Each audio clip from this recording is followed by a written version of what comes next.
You will want to be prepared in case a fire starts on your premises. First, you want to prevent fires as much as you can, right? But however, if there is a fire, you want to be alerted quickly before it becomes unmanageable. When a fire breaks out, you should try to suppress it. All this requires a thorough amount of study, planning, and preparation.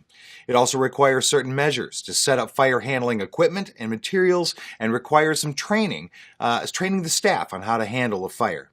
You need to ensure that you follow the local and statutory requirements for fire safety and security. Fire prevention includes many things, and you will have to train your staff or volunteers on how to react when a fire breaks out. It's essential. You will have to set up the right equipment and make sure it is in working condition. You need to ensure that you have staff who know how to operate this equipment.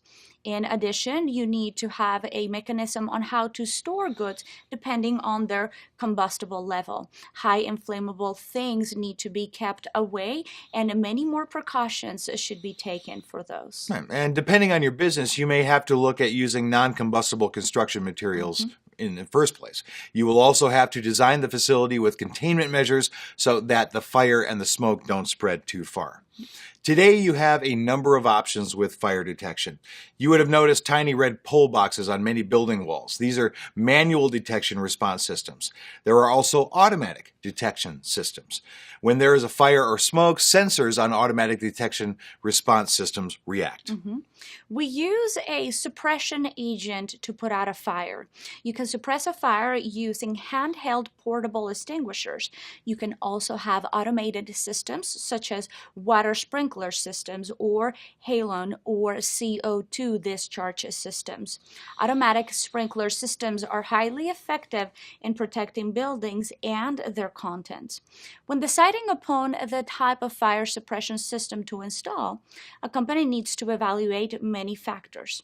It starts with an estimate of the occurrence rate of a possible fire, the amount of damage that could result, the types of fires that would most likely take place, and the different types of suppression systems to choose from. So here's a summary of what we have talked about. All right, so you start with early smoke or fire detection as part of the fire protection process. This should include setting up smoke or fire detection devices and triggering steps to shut down systems until the fire has been put out. Let me add a caution here. It is important to get a warning signal from smoke or fire detectors. Yes, good point. You do this before the suppression agent is released from automatic fire suppressants and to figure out if an alarm is a false one. If it's not false, it could be a small matter that can be handled manually. It should give time for a handler to make a decision on what course of action to take. So here's another caution. It's important that HVAC is connected to the fire alarm and suppression system. HVAC needs to be shut down if a fire has been identified. Why is that? Well, fire needs oxygen to survive, right? And HVAC can feed oxygen to the fire. HVAC can also spread smoke into all areas of the building. So you must have a mechanism to shut down your HVAC if a fire alarm is triggered.